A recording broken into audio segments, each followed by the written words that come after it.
오늘 말씀의 제목은요, 감사할 수 있는 이유. 오늘 말씀의 제목은 감사할 수 있는 이유라는 주제를 가지고 우리 함께 말씀을 나누고자 합니다.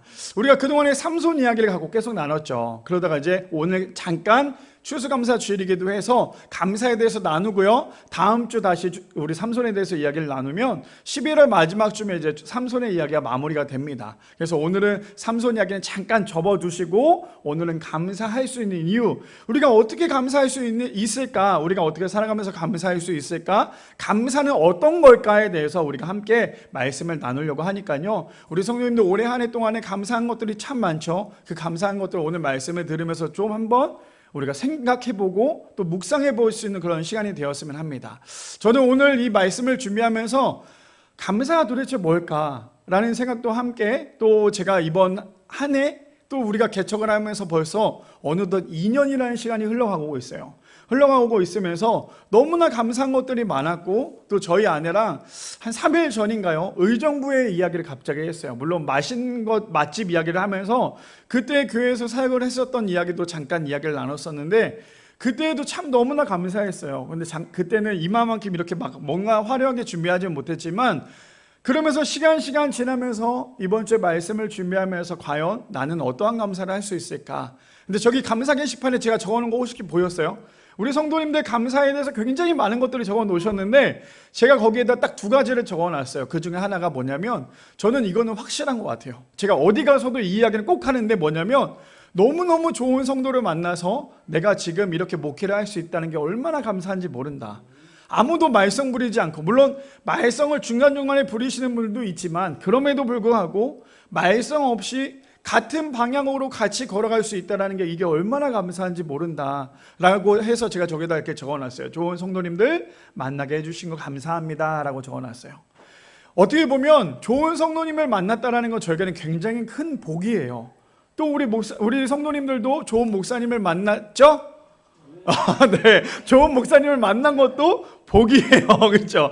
그래서 우리가 이렇게 좋은 성도님을 만난 것도, 좋은 목사님을 만난 것도, 가장 중요한 건 우리 좋으신 하나님을 믿게 된다는 것도 얼마나 복인지 몰라요. 그래서 제가 말씀을 준비하면서, 맞아, 나에게는 가장 큰 복이 바로 이거이지 않을까? 다른 곳에 있는 것이 아니라, 물론 세상에서 일을 하는 거는 세상에서 일을 하는 거지만, 교회 안에서, 공동체 안에서, 내가 너무나 사랑하는 하나님 안에서 우리 좋은 성도님들과 함께 예배를 드리고 신앙생활 한다는 게 얼마나 기쁜 일일까라고 하면서 이번 한 주 말씀을 준비하면서 묵상하게 되었던 것 같아요. 바라기는 우리 미랄의 성도님들, 우리가 오늘만 추수감사 주일이어서 감사하는 것이 아니라 감사하지 못하는 상황 가운데도 감사할 수 있는, 그래서 언제나 하나님께서 우리에게 부어주신 그 은혜가 내가 지금까지 살아온 것보다 훨씬 더 크다라는 거, 그래서 우리가 불평불만하기보다 감사함으로 살아갈 수 있는 우리 모두가 되기를 축복합니다. 말씀에 들어가기 전에요, 라이피곱스 법학자예요. 아마 이 성도님들 한 번쯤은 들어봤을 이야기입니다. 이렇게 얘기하죠. 감사할 줄 모르는 자는 벌하는 법이 없다. 감사할 줄 모르는 삶 자체가 벌이기 때문이다. 저는 사실 감사에 대해서 한 때마다 항상 이 이야기를 되게 많이 인용을 했던 것 같아요. 무슨 말입니까? 감사하지 못하는 사람을 굳이 벌할 필요 없대요. 왜요? 그 자체만으로도, 감사하지 못하는 것 자체만으로도 벌이기 때문이래요. 그래서 우리 성도님들 어떻습니까? 감사할 수 있을 때 감사하는 것도 감사하지만, 감사할 수 없는 상황 가운데서도 감사하는 게 진짜 감사라는 거. 그래서 하나님께서 우리에게 미리 주심에 감사하고, 앞으로 주심에 감사하고, 또 받았음에 감사할 수 있는 우리 모두가 되기를 축복합니다. 그래서 언제나 우리의 삶 가운데 아유 왜 이래, 아이고 죽겠네가 아니라 내 입술에 언제나 감사하다, 아이고 감사하다가 끊이지 않도록, 그래서 내 입술에 감사의 말이 계속 붙어있을 수 있는 우리 미랄의 성도님들 되시기를 축복합니다. 오늘 말씀의 제목이 무엇입니까? 감사할 수 있는 이유입니다. 오늘 감사할 수 있는 이유에 대해서 함께 세 가지로 나눠보기를 원하는데요, 첫 번째입니다. 이렇게 이야기를 하죠. 우리가 기도하며 감사할 수 있는 이유는요, 기도의 대상이 선한 목자이시기 때문이라는 거예요. 첫 번째입니다. 우리가 기도하며 감사할 수 있는 이유는 기도의 대상이 선한 목자이시기 때문이라는 거예요. 그래서 우리는 기도할 때, 기도하면 할수록 우리는 감사할 수밖에 없는 이유는요, 우리가 믿는 대상이 너무나 귀한 선한 목자이시기 때문이에요. 자, 우리 본문을 다시 한번 살펴볼까요? 골로새서 4장 2절 말씀 보니까 이렇게 얘기합니다. 기도를 계속하고 기도에 감사함으로 깨어 있으라 라고 시작을 합니다. 그래서 저는 우리 성도님에게 이렇게 선포하고 싶어요. 제가 마지막에 이야기하고 싶었던 이야기인데 무엇이냐면, 기도하는 사람은 감사할 줄 아는 사람이에요. 그렇다면 우리가 매일 감사하기 위해서 뭐 해야 됩니까? 매일 기도하는 사람은 매일 감사할 수 있다는 거예요. 근데 골로새서 4장 2절에 이렇게 시작하죠. 기도를 계속하고 기도에 감사함으로 깨어 있으라. 자, 그렇다면 오늘 이거에 대해서 제가 가지고 온 이야기가 있어요. 우리 요한복음을 볼까요? 요한복음 10장 7절에서 15절 말씀해 보니까 이렇게 시작합니다. 그러므로 예수께서 다시 이르시되 내가 진실로 진실로 너에게 이르노니 나는 양의 문이라 라고 시작을 합니다. 예수께서 직접 말씀하시는 거죠. 그러면서 8절에 이렇게 이야기합니다. 8절이요. 나보다 먼저 온 자는 다 절도요 강도니 양들이 듣지 아니하였느니라. 9절이요. 내가 문이니 누구든지 나로 말미암아 들어가면 구원을 받고 또는 들어가며 나오며 꼴을 얻으리라 라고 얘기합니다. 그래서 예수님께서 말씀하시는 건 뭐예요? 내가 양의 문이다. 그러니 나로 인하여서 뭘 할 수 있다? 구원을 받을 수 있다. 왜요? 10절에 보니까 이렇게 얘기하기 때문이에요. 도둑이 오는 것은 도둑질하고 죽이고 멸망시키는 것뿐이요 내가 온 것은 양으로 생명을 얻게 하고 더 풍성히 얻게 하려 하는 것이니라. 저기를 보면은 우리 성도님들 예전에 우리 이단에 대해서 강의 들었던 거 기억나십니까? 우리 교회에서 9주 동안에 이단에 대해서 함께 나눴었죠. 어쩌면 저 이야기가 지금 예수님께서 수많은 이단에 있는 교주들에게 얘기하고 있는 게 아닐까요? 뭐라고 얘기합니까? 예수님은 우리를 살리기 위해서 이 땅 가운데 오셨어요. 그렇죠? 근데 반대로 교주들은요, 자신이 예수다, 자신이 하나님이다 라고 얘기하는 그 교주들은 성도들을 살리기 위해서 그들이 교주가 됐을까요? 아니죠. 성도들을 죽이기 위해서 자신들이 교주가 된 거예요. 그러니 예수님께서 뭐라고 말씀하십니까? 도둑이 오는 것은 도둑질하고 죽이고 멸망시키려는 것뿐이요. 그래서 이단들이 하는 건 무엇입니까? 성도들의 물질을 갈취하거나 그들의 영혼까지 죽이는 것이 이 이단들의 모습 아닙니까? 근데 그에 반해 예수님은 뭐래요? 내가 온 것은 양으로 생명을 얻게 하고 더 풍성히 얻게 하려 하는 것이다. 그래서 예수님은 우리를 어떻게 한대요? 살리신대요? 죽이신대요? 살리신다고 말씀하십니다. 그뿐 아니죠. 11절에 이렇게 얘기합니다. 이제 이렇게 얘기해요. 나는 선한 목자라. 선한 목자는 양들을 위하여 목숨을 버리거니와. 그래서 우리가 알고 있는 예수님 말고 그 밖에 수많은 종교들을 봤을 때 그들을 만들어놨던 그 종교 지도자들은 어떻습니까? 그들을 위해서 죽기 위해서 목회를 하는 사람, 그들을 위해서 하는 그런 모든 그런 종교가 있는 것이 아니잖아요. 그들이 하는 건 무엇입니까? 그들도 모두 다 죽을 수밖에 없어요. 근데 예수께서 이 땅에 오신 가장 큰 이유가 뭐라고요? 우리를 살리시고 예수님이 죽으셔야지만 우리가 구원받을 수 있기 때문이에요. 그러니 선한 목자는 뭐라고 말씀하십니까? 내가 죽기까지 너네들을 사랑하기 때문에 내가 이 땅 가운데 온 거고, 그래서 너네들을 살리는 거야. 그것이 바로 오늘 예수님께서 말씀하신 선한 목자 아닙니까? 그러니 우리가 믿고 있는 예수님은 어떤 분이세요? 나를 위해서 죽기까지 사랑하시는 그런 분이 예수님이시라는 거예요. 다른 그래서 종교를 믿어서는 안 된다는 거죠. 다른 종교는요 다 죽어요. 다른 종교는 절대 구원이 없어요. 그런데 오직 예수 그리스도만이 구원을 받을 수 있다는 거예요. 근데 많은 사람들이 그런 얘기하죠. 야, 도대체 어떻게 기독교만 그렇게 별나서 기독교만 그렇게 구원이 있다라고 얘기를 하냐라고 얘기하지만, 예수님 외에는 다른 어떠한 길로, 다른 어떠한 문으로도 구원을 받을 수 없다라는 거예요. 아무리 훌륭한 성인군자라 할지라도 물론 좋은 이야기는 해줄 수 있지만 그의 입술 가운데 그 많은 사람 듣는 사람들에게 구원을 줄 수는 없잖아요. 그런데 예수님은 어떻습니까?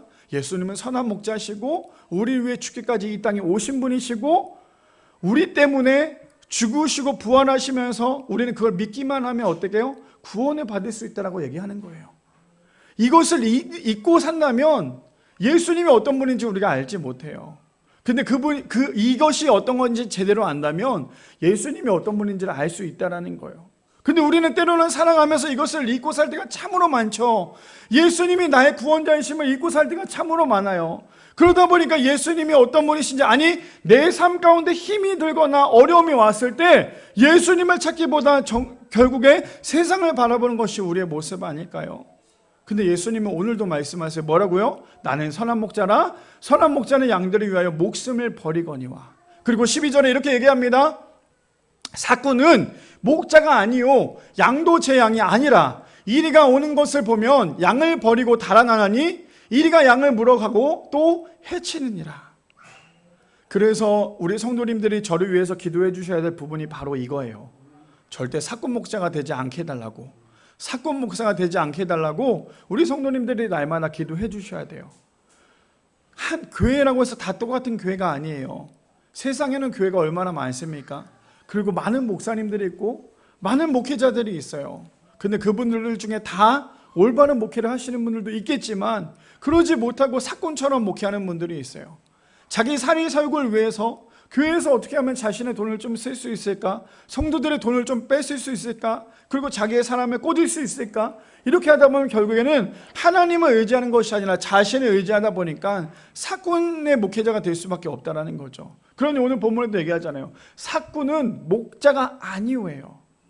말 잘한다고 목사가 아니에요. 정말 목회 잘한다고 해서 목사가 아니라 얼마만큼 하나님 앞에 시간을 드리느냐, 얼마만큼 하나님 앞에 기도하느냐가 정말 중요하다는 거죠. 그래서 뭐라고 얘기해요? 삭군 목자가 아니요 양도 제 양이 아니라 이리가 오는 것은 보면 양은 버리고 달아나니에요. 그래서 삭군 목자의 특징은 뭐냐면 언제든지 버리고 도망할 준비가 되어 있는 사람이라는 거예요. 오로지 자신만을 위해서, 자신의 명예와 자신의 이익을 위해서 목회하는 사람들이 바로 삭군 목회자라고 얘기할 수 있다는 거죠. 그뿐 아닙니다. 13절에 보니까 이렇게 얘기합니다. 달아나는 것은 그가 삭군인 까닭의 양을 돌보지 아니함이라. 그래서 제가 우리 성도님들 처음에 개척을 했을 때 우리 성도님들에게 이거 얘기했던 거 기억나십니까? 우리 교회는 어떤 교회가 되기를 원한다 그랬죠? 바로 임종교회였어요. 우리 교회 한번 왔으면 교회를 떠나지 않는 이상, 아니 최대한 우리 성도님들 붙잡고 임종하는 그날까지 함께 갑시다라고 얘기했던 게 우리 교회가 처음에 개척했을 때 함께 나눴던 이야기였다는 거죠. 자, 그뿐 아닙니다. 14절에 보니까 이렇게 얘기합니다. 나는 선한 목자라. 나는 내 양도 알고 양도 나를 아는 것이. 마지막 15절이요. 아버지께서 나를 아시고 내가 아버지를 아시는 것 같으니 나는 양을 위하여 목숨을 버리노라. 우리가 믿는 하나님이 어떤 분이래요? 나를 위해서 목숨을 버리시는 분이시래요. 그러니 우리가 날마다 기도하고 있는 그 대상이 누구십니까? 바로 하나님이시잖아요. 그 선한 목자이시잖아요. 그러니 우리가 기도해야 됩니까? 안 해야 됩니까? 기도해야겠죠. 기도하는 사람만이 감사를 경험할 수 있는 거예요. 근데 기도하지 않으니까 감사를 경험할 수 없죠. 왜요? 자꾸만 내 생각대로 하려고 하니까. 근데 기도하는 사람의 특징이 무엇인 줄 아십니까? 기도하는 사람의 특징은 자꾸만 내 자신을 비우려고 노력하는 사람이에요. 목사님, 저 사람은 정말 기도를 많이 하는데 아직도 변화되지 않았어요. 물론 변화되지 않는 사람도 있죠. 왜요? 그 기도의 방향이 하나님을 향한 방향이 아니라 오로지 나의 중심의 기도가 된다면 그 기도는 올바른 기도가 되지 않는 거예요. 근데 나의 기도가 나의 영광이 아니라, 내가 잘 먹고 잘 사는 그런 영광이 아니라 하나님께서 부어주신 거에 대해서 내가 더욱더 감사함으로 살겠습니다라는 거에 방향이 바뀌는 그 순간 우리는 기도하면서 감사할 수 있다는 거죠. 근데 왜 우리 인생이 변하지 않습니까? 기도하는 척만 하고, 하나님을 믿는 척만 하고, 하나님께 감사하지 않고 하나님께 지혜를 구하지 않기 때문에 우리의 인생이 변하지 않지 않을까요? 근데 오늘 성경에서 뭐라고 얘기합니까? 내가 너를 위해 죽기까지 해요. 나를 위해 죽기까지 하신 분이 바로 선한 목자래요. 그러니 우리가 기도하면서 감사할 수 있는 것은 우리의 기도의 대상이 누구라고요? 바로 선한 목자 예수님이시기 때문이에요.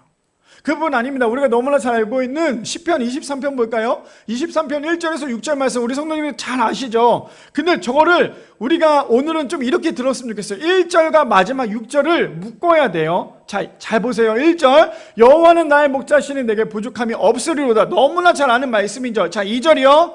그가 나를 푸른 풀밭에 누이시며 쉴만한 물가로 인도하시는도다. 3절이요. 내 영혼을 소생시키시고 자기 이름을 위하여 의의 길로 인도하시는도다. 4절이요. 내가 사망의 음침한 골짜기로 다닐지라도 해를 두려워하지 않는 것은 주께서 나와 함께 하심이라. 주의 지팡이와 막대기가 나를 안위하시나이다. 5절이요. 주께서 내 원수의 목전에 내게 상을 차려주시고 기름을 내 머리에 부으셨으니 내 잔이 넘치나이다. 근데 시편 23편의 마지막 핵심이 어떤 절인 줄 아십니까? 1절이지만 1절보다 더 중요한 게 바로 오늘 나와요. 6절에 이렇게 얘기합니다. 내 평생의 선하심과 인자하심이 반드시 나를 따르리니 내가 여호와의 집에 영원히 살리로다. 무슨 말인 줄 아세요? 지금 저 6절이 우리 삶 가운데 적용되기 위해서, 아니 1절이 우리 삶 가운데 적용되기 위해서 우리는 6절을 해야 된다는 거예요.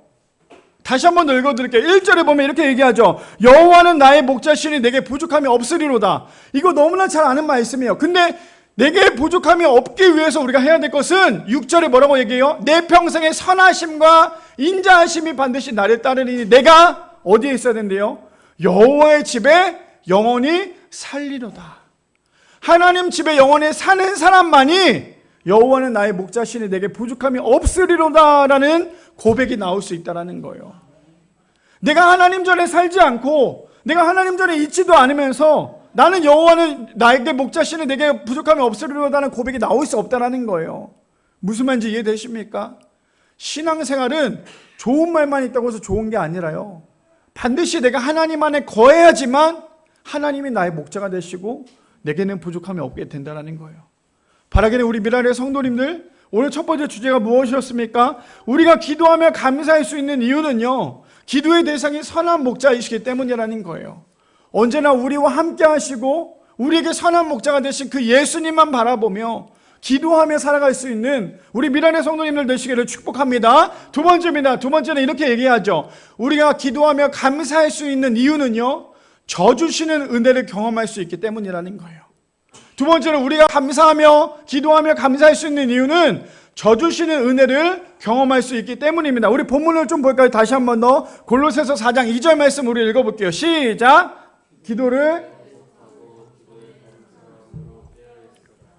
자, 이것도 함께 우리 적용해 볼 건데 창세기 32장 말씀 볼까요? 32장 보니까 우리가 너무나 잘 알고 있는 야곱의 이야기입니다. 이렇게 시작하죠.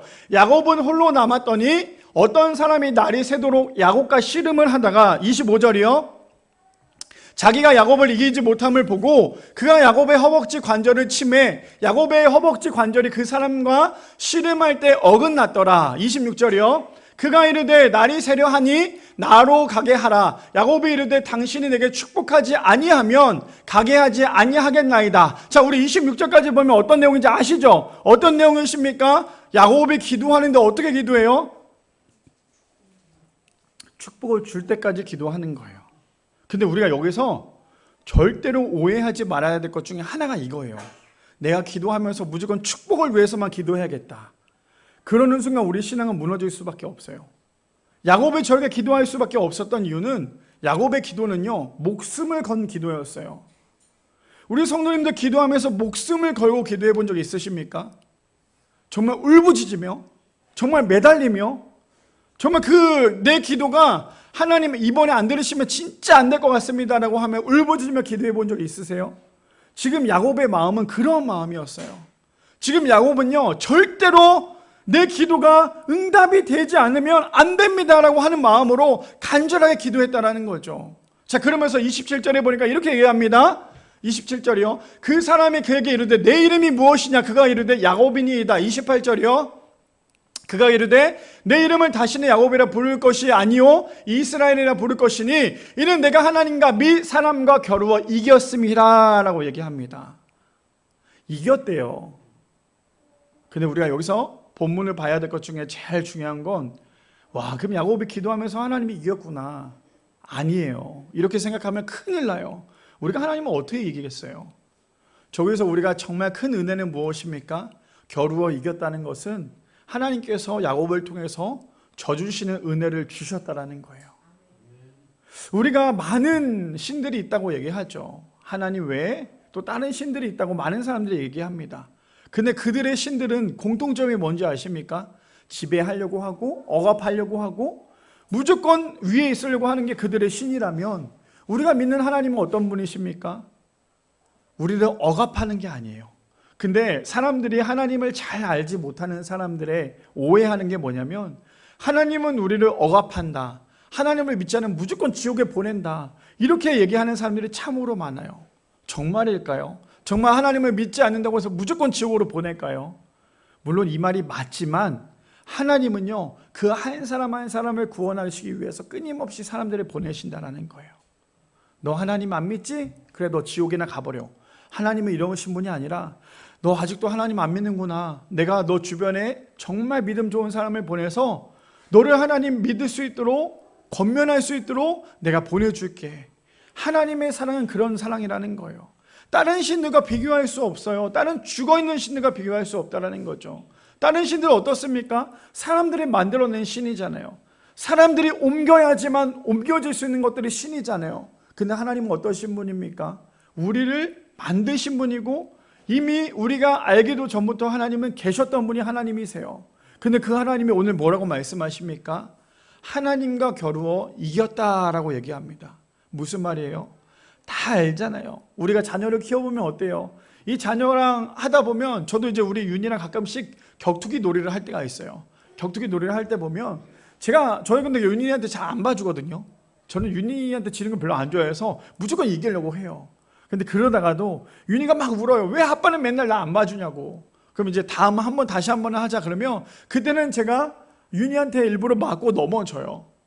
자, 그럼 그걸 봤을 때 어떤 사람이, 와, 저 아들이 아빠보다 훨씬 더 힘이 세구나 라고 생각하는 사람 누가 있겠어요? 다 아빠가 봐주는 거잖아요. 무슨 말입니까? 우리가 신앙생활 하면서도 우리는 끊임없이 죄 가운데 살잖아요. 그럼에도 불구하고 하나님은 우리 죄 때문에 너 왜 그런 죄 지었어? 너 왜 그러고 있어? 라고 우리를 막 혼내시는 분이 아니라, 그랬니? 그럴 수밖에 없었어? 그래도 다시 돌아와야지. 하나님은 끊임없이 우리가 잘못했음에도 불구하고 우리를 위해서 져주시는 분이 우리 하나님이시라는 거예요. 그러니 우리가 해야 될 건 무엇입니까? 언제나 감사함으로 기도해야죠. 하나님이 모르실까요? 우리의 욕심을 얼마나 많이 알까요? 우리가 자녀를 키워봐도 자녀들이 얼마나 욕심을 부리는 거 알잖아요. 그러니 우리가 기도할 때마다 어때요? 우리가 나의 것을 구할 때 보면 하나님께서 우리의 기도를 들으실 때마다 어떤 마음이겠어요? 저거 봐, 또 욕심 부리네. 그런 마음이기보다, 그래, 네가 정말 그게 필요하구나. 근데 그거보다 더 좋은 걸 내가 너에게 줄 거야. 그렇게 말씀하신 분이 하나님 아니실까요? 제가 이번 주에 이제 장례를 갔다 왔어요. 대전에 갔다가 논산에 갔다가 이렇게 막 이번에 좀 바쁘게 왔다 갔다 했는데, 갔다 오면서 한 집사님과 이런저런 얘기를 했어요. 집사님이 너무 힘들어서, 신앙생활에 너무 힘들어서에게 막 울분을 토하면서 얘기를 하시는 거예요. 목사님, 이걸 어떻게 하면 좋겠냐고. 제가 사실 마지막 인용 구절에 그거에 대해서 나누려고 했는데, 지금 이 말씀이 너무 맞는 것 같아요. 그분이 그것 때문에 너무나 힘들어 하는데 정말 좌절을 느끼고, 내가 이렇게 살아야 될지 모르겠다고, 정말 내가 너무 죽고 싶을 만큼 힘들다고 얘기를 했어요. 그래서 제가 물어봤어요. 집사님 기도하세요? 물어봤더니, 목사님 저 밤마다 가서 기도한다고. 밤마다 기도하는데 내 상이 하나도 변화되지 않는다고. 하나님이 있는지도 모르겠다고. 하나님이 나를 통해 일하시고 있는지도 모르겠다고. 그렇게 저에게 얘기를 하는 거예요. 그래서 제가 이런저런 얘기를 하면서, 그래도 집사님, 집사님은 아무것도 안 하는 것 같지만, 하나님께서 아무것도 안 하시는 것 같지만 이미 집사님을 통해서 일하고 계시고 이미 그만큼 앞서가고 계세요. 근데 집사님이 그것을 깨닫지 못하고 알지 못하기 때문에 그것에 대해서 느끼지 못하는 거예요 라고 말씀을 드렸는데, 저에게 오히려 더 따다다닥 말씀하시는 거예요. 아니, 그런 게 어딨냐고. 나에게 좀 직접적으로 얘기해야 내가 알 수 있을 텐데 나에게 얘기하지 않아서 정말 모르겠다고. 그래서 제가 집사님에게 숙제를 내줬어요. 뭐라고 숙제를 했냐면, 집사님, 형식적인 기도하지 마세요. 허세 부리는 기도하지 말고 기도실 가서, 하나님 나 죽을 것 같으니까 살려주세요. 그 기도만 하세요. 자꾸만 내 상황 가운데 이것저것 내가 혼자 해결하려고 내 머리로 뭔가 하려고 하지 마시고, 하나님 지금 내 상황이 이런데 주님 나 좀 살려주세요. 나 좀 살려주세요. 내가 완전히 죽어야지만 하나님께서 나를 통해 일하시는데, 집사님 끊임없이 내 생각, 내 마음은 내가 생각해 보니까 계속 그렇게 말씀하고 있는 거 집사님 아니십니까? 라고 얘기를 했어요. 무슨 말입니까? 우리가 기도를 하죠. 우리의 삶 가운데 너무나 어려움이 있어요. 그 어려움 가운데 기도를 해보면 아무것도 변하지 않아요. 하나님, 내가 이번 주에 이렇게 너무나 힘든 것들이 있는데요, 이거 조금 뭔가 보였으면 좋겠는데 아무것도 보이지 않아요. 이렇게 기도하고 있을 때, 하나님을 원망할 때 하나님께서 우리에게 말씀하시는 게 있어요. 네가 자꾸 앞만 보고 있잖아. 뒤에는 내가 항상 너와 함께하고 있는데. 네가 지금 1을 원하지만 나는 너에게 10을 주기 위해서 준비하고 있어. 우리는 언제나 과정 따위는 중요하게 생각하지 않잖아요. 답만 보고 있잖아요. 하나님, 나에게는 1 더하기 1이 2예요. 그러니까 나에게 2를 주세요라고 기도하는 게 우리의 모습 아닙니까? 근데 하나님은 그 2를 주시기 위해서 과정을 만들어 가시는 거예요. 근데 그 2에 대해 과정을, 그 답을 하나님으로부터 받는 사람은 그 답이 우리의 인생 가운데 간증거리가 될 수 있는 거예요. 근데 우리가 그것을 자꾸만 놓치고 있잖아요. 왜요? 답만 보고 있잖아요. 빨리 1 더하기 1은 2가 돼야 되는데 언제 도대체 1 더하기 1은 2가 되는 거야? 야곱도 그러한 마음이지 않았을까요? 하나님과 계속 겨루는 거예요. 하나님 어떻게 하면 좋을까요? 하나님 어떻게 하면 좋을까요? 그래도 하나님께서 야곱의 마음을 보시고, 그래, 하나님과 겨루어 이겼다. 그러니 너는 야곱이 아니라 이제 이스라엘이다 라고 말씀하시는 게 우리 하나님이더라는 거예요. 그래서 29절에 보니까 이렇게 얘기하잖아요. 야곱이 청하여 이르되 당신의 이름을 알려주소서. 그 사람이 이르되 어찌하여 내 이름을 묻느냐 하고, 거기서 야곱에게 축복한지라. 30절이요, 마지막. 그러므로 야곱이 그곳 이름을 브니엘이라 하였으니 그가 이르기를 내가 하나님과 대면하여 보았으나 내 생명이 보존되었다 함이더라. 브니엘이 뭐예요? 하나님의 얼굴이잖아요. 하나님을 본 사람은 죽잖아요. 근데 야곱의 고백은 무엇입니까? 내가 하나님을 봤지만 죽지 않았다라고 얘기를 해요. 오늘 두 번째 주제가 무엇입니까? 기도하는 사람은, 기도하며 감사할 수 있는 사람은요, 기도하며 감사할 수 있는 가장 큰 이유는요, 하나님께서 우리를 통해서 져주시는 은혜를 경험할 수 있기 때문이라는 거예요. 자꾸만 착각하며 살지 마세요. 나는 이만한 사람이야, 나는 이렇게 대단한 사람이야 라고 착각하는 그 순간 하나님을 바라볼 수 없어요. 자꾸만 내가 내 스스로 뭔가 하려고 하는 순간 하나님의 은혜를 경험할 수 없어요. 근데 우리는 끊임없이 그러잖아요. 하나님 없이도 내가 잘 먹고 잘 살 수 있다라고. 하물며 어떠한 집사님이 이런 고백을 했어요. 목사님, 차라리 내 인생에 이럴 바에는 하나님 없이 잘 먹고 잘 사는 게 낫겠어요. 그건 굉장히 큰 교만이고 저주예요. 이제 조금 이따가 간증문에 대해서도 제가 읽어드렸겠지만, 어떤 한 분이 그런 얘기를 했어요. 하나님을 만나고 나는 한 번도 후회한 적이 없다. 하나님을 만나고 나는 한 번도 후회한 적이 없다. 이것이 우리의 신앙의 고백이 되어야 되지 않겠습니까? 이것이 진짜 우리의 신앙의 고백이 되어야 돼요. 하나님을 믿고 난 다음에 왜 내 인생이 이럴까가 아니라, 하나님을 믿고 난 다음에 내 인생은 정말 후회할 것이 하나도 없다. 이것이 우리의 고백이고 우리의 소망이 될 수 있는 우리 미라의 성도님들 되시기를 축복합니다. 마지막 세 번째입니다. 마지막 세 번째 이렇게 얘기하죠. 우리가 기도하며 감사할 수 있는 이유는요, 예수님과 함께 받는 고난이 영광이 될 수 있기 때문이라는 거예요. 마지막 세 번째, 우리가 기도하며 감사할 수 있는 이유는 예수님과 함께 받는 고난이 영광이 될 수 있기 때문이에요. 우리는 언제나 고난 때문에 힘들어 하잖아요. 근데 그 고난이 앞으로 우리가 다가올 영광이라는 것을 우리 알지 못하잖아요. 왜요? 우리는 언제나 답만을 찾고 있잖아요.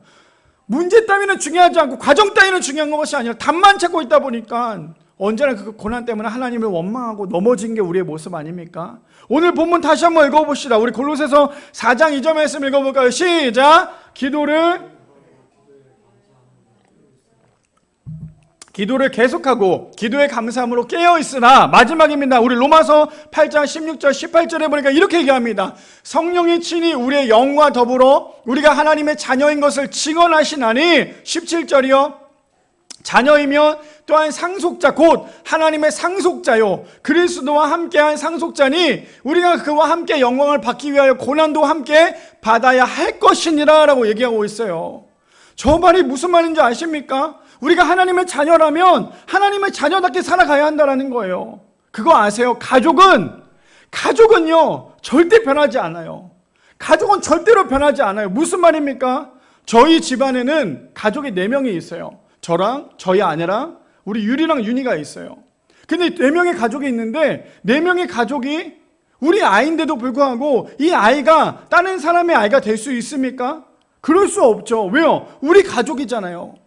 물론 우리 가족에서 태어나고 싶지 않았다 할지라도 우리 자녀, 우리가 낳고 했다면 우리의 자녀가 될 수밖에 없는 거잖아요. 무슨 말입니까? 그렇게 되면 이 자녀들은 예를 들어 저희 아이라고 생각해 볼게요. 윤희는 우리 가정에서 겪는 모든 고난과 고통도 함께 경험을 할 수밖에 없는 거예요. 왜요? 우리 가족이잖아요. 우리 자녀잖아요. 저의 자녀잖아요. 그러니 아빠가 겪는 고통, 고난 아이들이 겪을 수밖에 없는 거예요. 그걸 보기 때문에. 근데 그걸 안 하기 위해서 부모님이 더 열심히 살려고 하는 것이 가족의 모습 아닙니까? 제가 왜 이런 얘기를 하는지 이해되세요? 지금 본문이 뭘 하고 가자 하는지 다시 한 번 더 읽어드릴게요. 자녀이면 또한 상속자 곧 하나님의 상속자요. 그렇다면 우리는 어떤 사람입니까? 하나님의 상속자잖아요. 하나님의 자녀잖아요. 이거 절대 잊으시면 안 돼요. 그런데요, 그리스도와 함께 상속자니 우리가 그와 함께 영광을 받기 위하여 고난도 함께 받아야 한다고 얘기해요. 근데 우리의 신앙은 어떻습니까? 언제나 고난 받는 거는 싫어하잖아요. 고난 받는 거 즐겨하지 않잖아요. 고난 받는 거 너무 싫어하잖아요. 고난 받으면 하나님 어디 계시냐고만 우리가 불평하고 있는 게 우리의 모습 아닙니까? 근데 하나님 뭐라고 말씀하세요? 영광을 받기 위해서 고난도 받아야 된다고 말씀하세요. 그래서 18절에 이렇게 얘기하죠. 생각하건대 현재의 고난은 장차 우리에게 나타날 영광과 비교할 수 없도다. 우리 성도님들 집에 가셔서 나무 세워놓고 못이랑 망치를 가지고 벽에다 딱 대고 못으로 이렇게 한번 쳐보세요. 칠 수 있으시겠어요? 아마 아무도 못 칠걸요? 누가 어떤 사람이 내 손에다가 못을 대고 망치질을 하겠어요? 얼마나 아픈데, 얼마나 고통스러운데. 근데 우리는 이것도 못하면서 어떻게 하나님의 자녀가 제대로 되겠다고 살겠다고 고백을 하십니까? 근데 하나님은요, 우리 때문에요. 남들 때문이 아니라 내 자신 때문에 직접 십자가에 올라가셨어요. 그러니 그 고통을 우리는 다 경험할 수 없지만 우리가 하나님을 믿는다는 그 이유 하나만으로도 얼마나 많은 사람들로부터 질타를 받을 때가 많아요. 근데 그 질타가 결국에는 우리에게 영광이 될 수 있다는 거예요. 지금 우리의 신앙이 너무나 고통스럽고 어렵지만 그 어렵고 고통스러운 그 모든 신앙과 고난이 나중에는 예수 그리스도로 인하여서 영광이 될 수 있다는 거예요. 절대 이거 잊지 않는 우리 모두가 되기를 소망합니다. 그래서 저는 오늘 마지막 이걸로 제가 이번 한 주 동안에 우리 성도님들 말씀 보고 있죠. 저는 이번 한 주에 이제 요한계시록을 마무리를 지었어요. 근데 그 중에 이 말씀이 저에게 너무나 와닿았어요. 볼까요? 요한계시록 21장 6절에서 8절 말씀에 이렇게 얘기합니다. 또 내게 말씀하시되 다 이루었도다. 나는 알파와 오메가요. 처음과 마지막이니 내가 생명수 생물을 목마른 자에게 값없이 주리니. 7절이요. 이기는 자는 이것을 상속으로 받으리라. 나는 그의 하나님이 되고 그는 내 아들이 되리라. 마지막 8절에 이렇게 얘기해요. 뭐라고 얘기합니까? 그러나 두려워하는 자들과 믿지 아니하는 자들과 흉악한 자들과 살인자들과 음행하는 자들과 점술가들과 우상 숭배하는 자들과 거짓말하는 모든 자들은 불과 유황으로 타는 못에 던져지리니 이것이 둘째 사망이라. 제가 왜 마지막을 이걸로 마무리를 하고 싶냐면, 하나님을 믿으면서 우리가 가장 큰 착각하고 있는 것 중에 하나가 뭐냐면요, 영적인 허세예요. 영적인 허세가 무엇인지 아십니까? 나는 저기 성경에 나오는 것처럼 점술가도 아니고 우상숭배도 아니고 두려워하는 것도 아니고 믿음이 없는 것도 아니고 나는 저런 사람과 전혀 다른 사람이야 라며 착각하고 살아가는 것이 우리의 모습이더라는 거예요. 우리가 자꾸만 영적인 허세를 부리며 허세를 부릴수록, 영적인 허세를 부릴수록 우리는 하나님을 제대로 바라볼 수 없어요.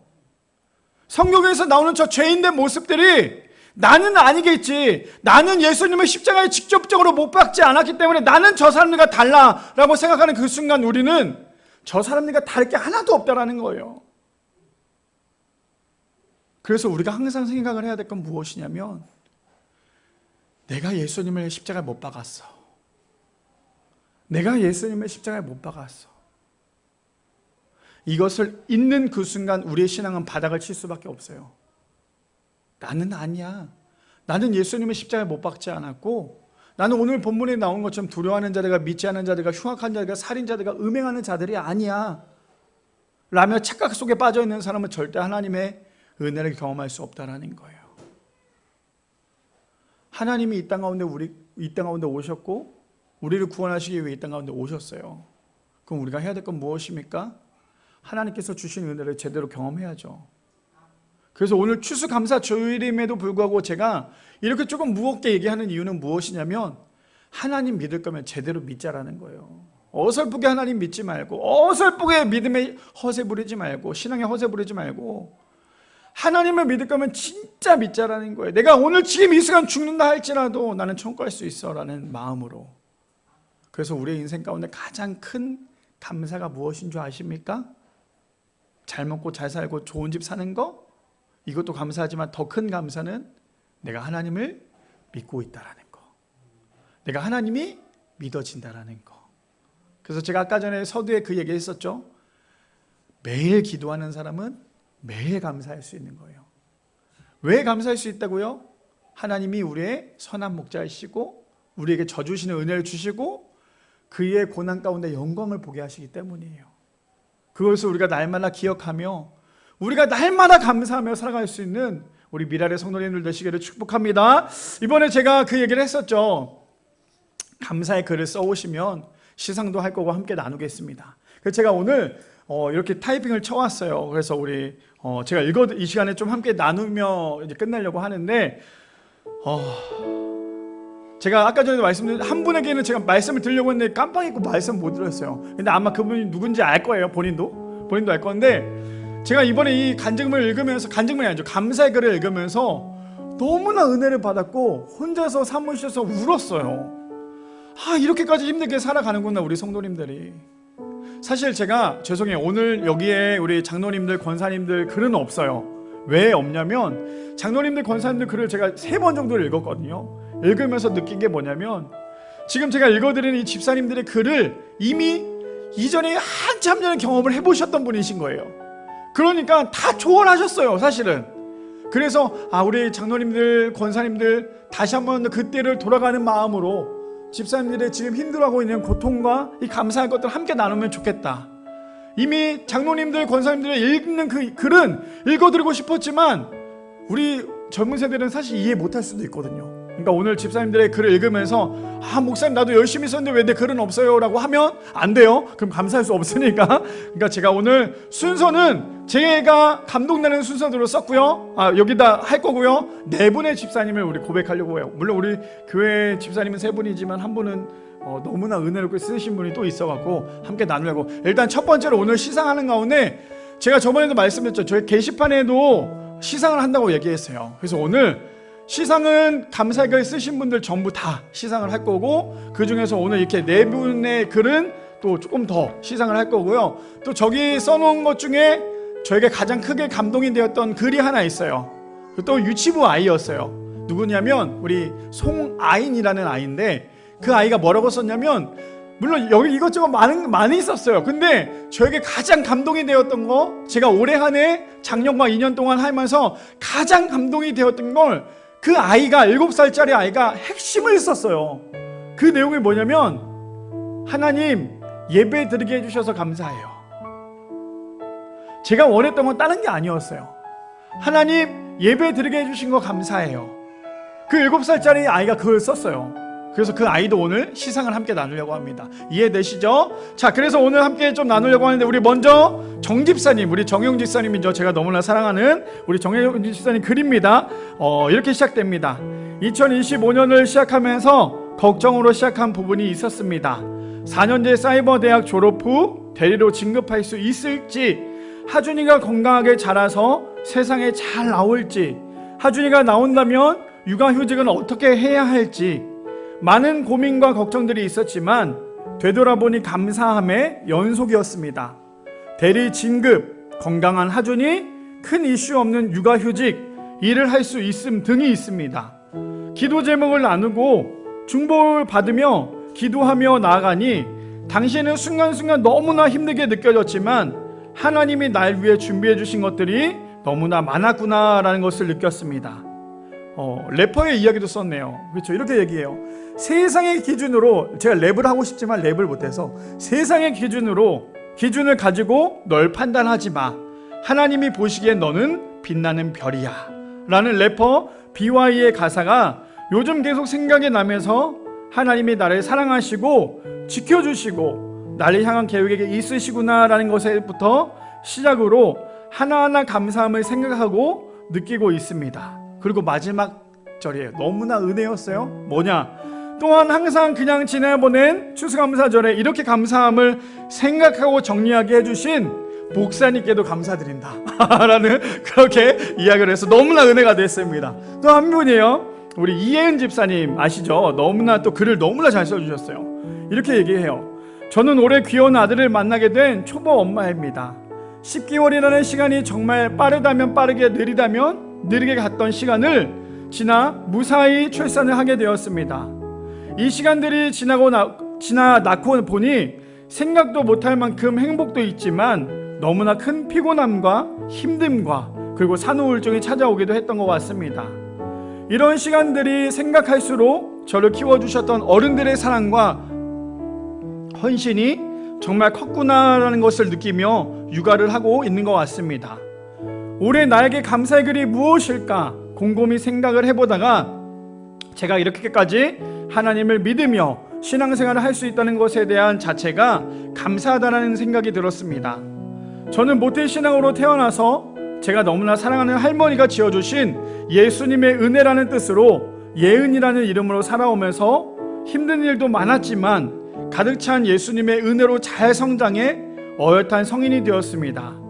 어렸을 때는 이 신앙이라는 믿음이 얼마나 감사하고 존귀한 존재인지 잘 몰랐습니다.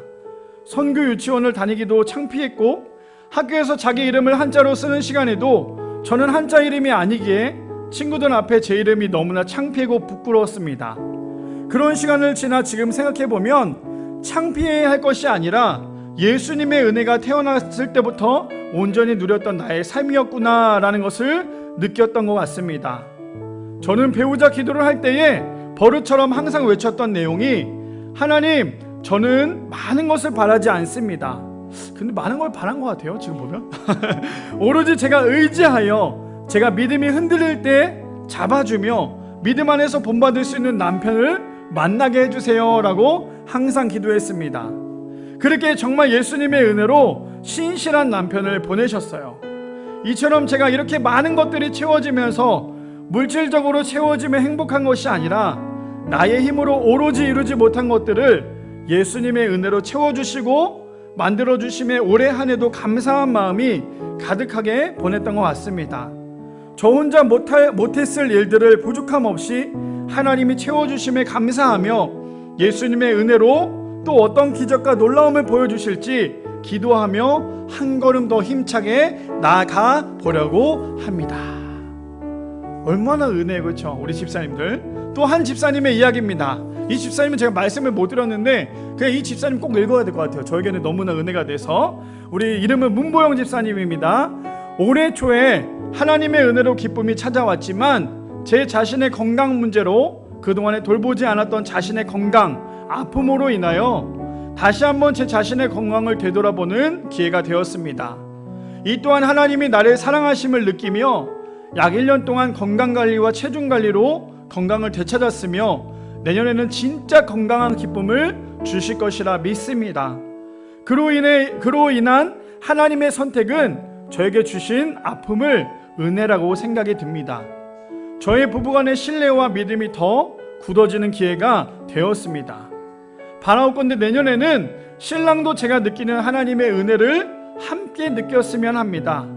하나님은 항상 계획이 있으심을 믿습니다. 내년에는 하나님의 자녀로서 좀 더 성장하길 기도합니다. 너무나 은혜죠. 자신의 믿음에, 자신의 신앙에 믿지 않은 남편이 그런 믿음을 갖기를 소망한다라는 그러한 고백이었어요. 마지막입니다. 이거는 제가 읽어야 될까 말아야 될까 제가 계속 얘기했어요.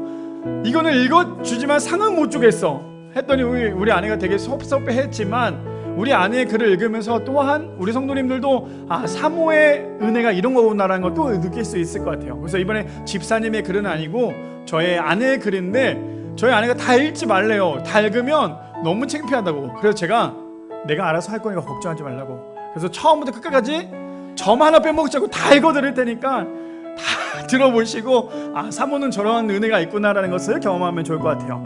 이름 문지영 사모입니다. 흔한 노랫말 가사처럼 주님, 지금 생각해보면 한순간 한 번도 한순간도 주님의 은혜가 아니었던 적이 없었습니다.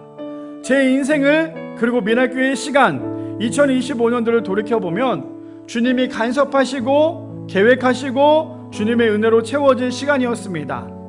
누군가는 보잘것없고 부족해 보이는 삶일지라도 주님이 믿어지는 축복과 때때마다 넘치지는 않지만 부족하지 않게 채워주시는 은혜와 만남의 축복으로 가득했던 삶이었습니다. 어려운 부탁들을 해야 할 때도 거절당하지 않고 돕는 손길을 보내주시고 만남의 축복들로 힘이 되어주는 많은 동역자들이 다 주님의 은혜임을 고백합니다. 큰 어려움이 있었을 때에도, 작은 어려움에 있었을 때에도 넉넉히 이겨낼 수 있는 힘 또한 주님이 함께 하심을 믿기 때문입니다. 나는 그래서 돌이켜보면 태어나서 주님이 믿어지는 은혜로 단 한순간도 행복하지 않았던 적이 없었던 것 같습니다. 성격이라면 성격이겠지만 이것 또한 주님이 주신 달란트로 은혜라고 생각하며 살아갑니다. 저의 삶의 기둥이 되는 말씀이 하나님께 가장 많이 사랑받는 사람입니다. 주님, 앞으로도 저의 삶에 우리 미랄교회에 간섭하여 주시고 책임져 주시고 넘치도록 부어주실 은혜를 기대합니다. 우리 한번 박수 쳐줄까요? 네, 우리 집사님들 너무나 감사하고 너무나 귀합니다. 사실 저도 이거를 읽으면서도 몇 번이고 눈물이 났는지 몰라요. 이렇게 얘기하면 도대체 눈물 나는 데가 어디 있길래 눈물이 났어요? 라고 얘기하겠지만 그냥 저는 알잖아요. 여기 쓰신 분들의 집사님들 1년이고 2년이고 저랑 함께 지냈던 시간들이 있었고 얼마나 힘들게 살았는지 알기 때문에 그들이 그럼에도 불구하고 그거에 대해서 좌절하는 것이 아니라 감사할 수 있다는 게 저에게는 얼마나 은혜가 됐는지 몰라요. 사람들이 봤을 때는 하나님을 믿는 그 하나만으로도 얼마나 초라하게 느껴집니까? 세상 사람들이 봤을 때 야, 굳이 그렇게 힘들게 하나님 믿어야겠냐? 야, 너 인생 그렇게 초라한데 돈이나 좀 벌지? 저는 제가 제일 많이 듣는 거, 주변에서 제일 많이 듣는 것 중에 하나가 목사를 그만하고 차라리 돈을 벌어서 행복하게 살면 되지 않겠냐고. 왜 목사까지 하면서 그렇게 힘들게 살아가고 있냐고. 근데 저는 그 얘기를 정말 많이 듣는데 우리 아내의 글에 그런 얘기가 있어요. 세상 사람들은 우리를 봤을 때 뭐라고 얘기하는지 다시 한번, 누군가는 보잘것없이 부족해 보이는 삶이라고 할지라도 라는 그런 단어가 저에게는 굉장히 큰 은혜가 됐어요. 맞아요. 목사는 개척교회 목사여서 그럴 수도 있겠지만 앞으로 교회가 더 커지고 성도들과 함께 더 나눌 때에도 저도 이 마음이 끝까지 변하지 않았으면 좋겠어요. 우리의 인생은 세상 사람들이 봤을 때 보잘것없는 게 정답이에요. 다만 보잘것없는 인생에서 하나님께서 우리의 인생 가운데 영광을 주신다라는 거, 우리가 이것을 잊지 않고 언제나 감사하며 살아갈 수 있는 우리 미라클 성도님들 되시기를 축복합니다.